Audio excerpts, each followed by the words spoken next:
سپہر کے 3 بجے ہیں۔ السلام علیکم، یہ ریڈیو پاکستان ہے۔ تسکین ظفر سے خبریں سنیے۔ پہلے اہم خبروں کا خلاصہ۔ وزیر اعظم نے آج اسلام آباد میں 10 بلین ٹری سونامی کے تحت موسم بہار کی شجرکاری مہم اور پہلے میاواکی جنگل کا افتتاح کیا۔ وفاقی کابینہ اسلام آباد میں اپنے اجلاس میں ملک کی مجموعی سیاسی اور اقتصادی صورتحال کا جائزہ لے رہی ہے۔ سینٹ انتخابات کے لیے جمع کرائے گئے کاغذات نامزدگی کی جانچ پڑتال کا عمل جاری ہے۔ متحدہ عرب امارات نے پاکستان کے توانائی کے شعبے میں مزید سرمایہ کاری کرنے میں دلچسپی ظاہر کی ہے۔ اقوام متحدہ میں پاکستان نے سلامتی کونسل میں نئے مستقل ارکان شامل کرنے کی مخالفت کرتے ہوئے کہا ہے کہ اس سے ادارے میں عدم مساوات پیدا ہوگی اور اس کی کارکردگی متاثر ہوگی۔ بھارت کے غیر قانونی زیر قبضہ جموں کشمیر میں آج منتخب یورپی پارلیمانی گروپ کے مقبوضہ علاقے کے دورے کے خلاف احتجاج ریکارڈ کرانے کے لیے مکمل ہڑتال ہے۔ اب خبریں تفصیل سے۔ وزیر اعظم عمران خان نے کہا ہے کہ حکومت بھرپور شجرکاری مہم کے ذریعے آلودگی کے اثرات کم کرنے کی کوشش کر رہی ہے۔ وہ آج اسلام آباد میں 10 بلین ٹری سونامی کے تحت موسم بہار کی شجرکاری مہم اور پہلے میاواکی شہری جنگل کی افتتاحی تقریب سے خطاب کر رہے تھے۔ وزیر اعظم نے کہا کہ میاواکی جنگل پروگرام کی شہری جنگل تکنیک کے تحت لاہور میں 50 مقامات پر درخت اگائے جائیں گے۔ انہوں نے کہا کہ بدقسمتی سے پاکستان ان 10 ملکوں میں شامل ہے جو موسمیاتی تبدیلی سے زیادہ متاثر ہوئے ہیں۔ انہوں نے کہا کہ نئی نسلوں کے لیے شجرکاری ناگزیر ہے اور ملک میں 10 ارب پودے لگانے کی مہم کا ہدف حاصل کرنے کے لیے نوجوانوں کا کردار انتہائی اہمیت کا حامل ہے۔ وفاقی کابینہ کا اجلاس وزیر اعظم عمران خان کی زیر صدارت اسلام آباد میں جاری ہے۔ اجلاس میں ملک کی مجموعی سیاسی اور اقتصادی صورتحال پر غور کیا جا رہا ہے۔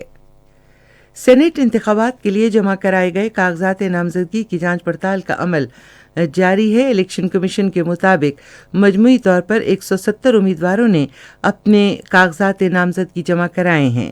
ان میں پنجاب سے 29، سندھ سے 39، خیبر پختونخوا سے 51، بلوچستان سے 41 اور وفاقی دارالحکومت سے 10 امیدوار شامل ہیں۔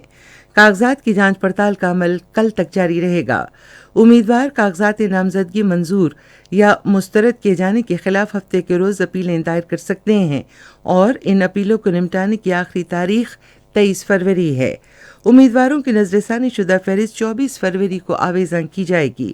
امیدوار اپنے کاغذات رمہ ماہ کی 25 تاریخ کو واپس لے سکیں گے۔ سینٹ کی 48 نشستوں پر یہ پولنگ آئندہ ماہ کی 3 تاریخ کو پارلیمنٹ ہاؤس اور 4 صوبائی اسمبلیوں میں ہوگی۔ وزیر خزانہ عبدالحفیظ شیخ نے کہا ہے کہ پاکستان اور بین الاقوامی مالیاتی فنڈ کے درمیان گزشتہ روز ہونے والا اتفاق رائے ملک کے معاشی مفاد میں ہے۔ آج اسلام آباد میں صحافیوں سے گفتگو کرتے ہوئے انہوں نے کہا کہ اس سے ملک میں سرمایہ کاری کی حوصلہ افزائی ہوگی اور برآمدات کو فروغ ہوگا۔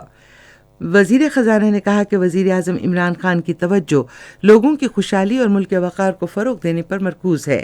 عبدالحفیظ شیخ نے اس اعتماد کا اظہار کیا کہ پاکستان تحریک انصاف سینٹ انتخابات میں فاتح بن کر ابھرے گی۔ متحدہ عرب امارات نے پاکستان کے توانائی کے شعبے میں مزید سرمایہ کاری کرنے میں دلچسپی ظاہر کی ہے۔ اس دلچسپی کا اظہار پاکستان میں متحدہ عرب امارات کے سفیر حماد عبید ابراہیم سلم الزابی نے آج اسلام آباد میں توانائی کے وزیر عمر ایوب خان کے ساتھ ملاقات میں کیا۔ متحدہ عرب امارات کے سفیر نے کہا کہ توانائی کے شعبے میں تعاون سے دونوں برادر ملکوں کے درمیان اقتصادی تعلقات کو مزید فروغ ملے گا۔ توانائی کے وزیر عمر ایوب خان نے کہا ہے کہ حکومت ملک میں پیٹرولیم اور بجلی کے شعبوں کی تنظیم نو کے لیے ٹھوس پالیسیوں پر عمل پیرا ہے۔ وہ جمہوریہ چیک کے سفیر ٹامس مینٹکا سے گفتگو کر رہے تھے جنہوں نے آج اسلام آباد میں ان سے ملاقات کی۔ عمر ایوب نے کہا کہ حکومت توانائی کی منڈی میں تنوع پیدا کرنے کے لیے پرعزم ہے تاکہ اسے زیادہ سے زیادہ مسابقت اور فعالیت کا حامل بنایا جا سکے۔ تلاش اور پیداوار کی سرگرمیوں کا حوالہ دیتے ہوئے وفاقی وزیر نے کہا کہ حکومت اس سال کے آخر تک تیل اور گیس کے مزید نئے بلاکس کی پیشکش کرے گی۔ وفاقی وزیر نے کہا کہ حکومت بجلی کی پیداوار کے لیے مقامی وسائل بروئے کار لانے پر توجہ دے رہی ہے۔ پاکستان نے ملک میں معیاری شہد کی پیداوار بڑھانے کے لیے ترکی کے تعاون سے شہد کی مکھی کے بارے میں تحقیقی لیبارٹری قائم کی ہے۔ قومی زرعی تحقیقی مرکز اسلام آباد میں آج لیبارٹری افتتاحی تقریب سے خطاب کرتے ہوئے پاکستان میں ترکی کے سفیر احسان مصطفیٰ یوروکل نے پاکستان کے ساتھ مختلف شعبوں میں تعاون کے فروغ کا اعادہ کیا۔ انہوں نے کہا کہ دونوں ملک غذائی تحفظ یقینی بنانے کے لیے مل کر کام کر سکتے ہیں۔ یہ خبریں آپ ریڈیو پاکستان سے سن رہے ہیں۔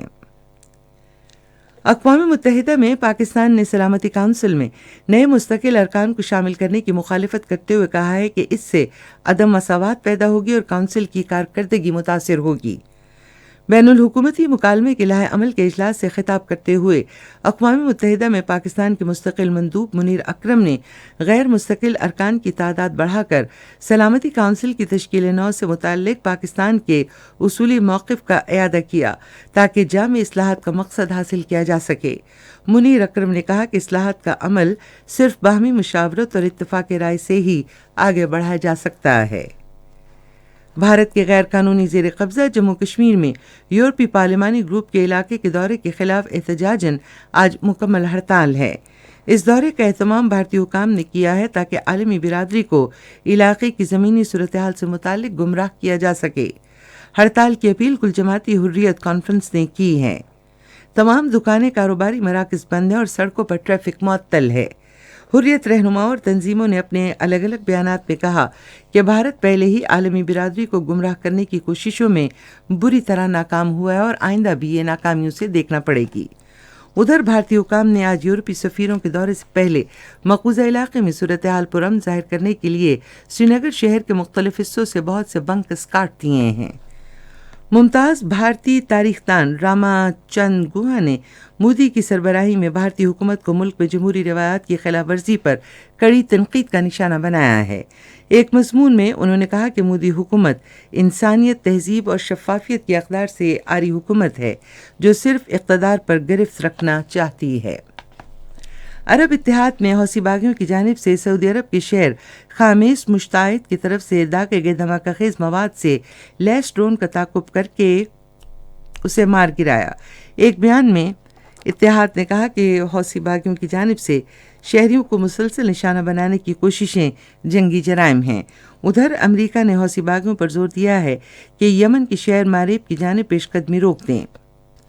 فرانس میں پارلیمنٹ نے ایک بل منظور کیا ہے جس کا مقصد بنیاد پرست عناصر کی نگرانی کے لیے مسجدوں، اسکولوں اور کھیلوں کے کلبوں پر گہری نظر رکھتے ہوئے انتہا پسندی سے نمٹنا ہے۔ 2 ہفتے کی طویل بحث کے بعد یہ بل 151 ووٹوں کے مقابلے میں 347 ووٹوں سے منظور کیا گیا۔ موسم۔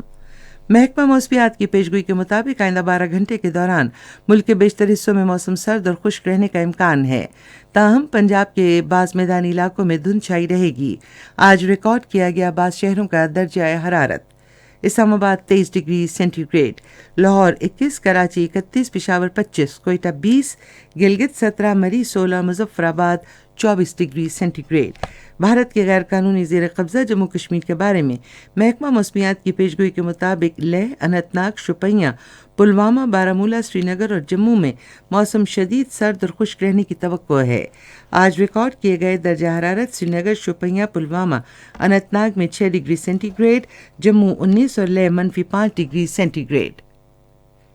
اس کے ساتھ ہی اب تک کی خبریں ختم ہوئیں۔ مزید خبروں اور تجزیوں کے لیے ہماری ویب سائٹ ہے radio.gov.pk اور فیس بک کے link radio Pakistan news official پر براہ راست ویڈیو سٹریمنگ بھی آپ ملاحظہ کر سکتے ہیں۔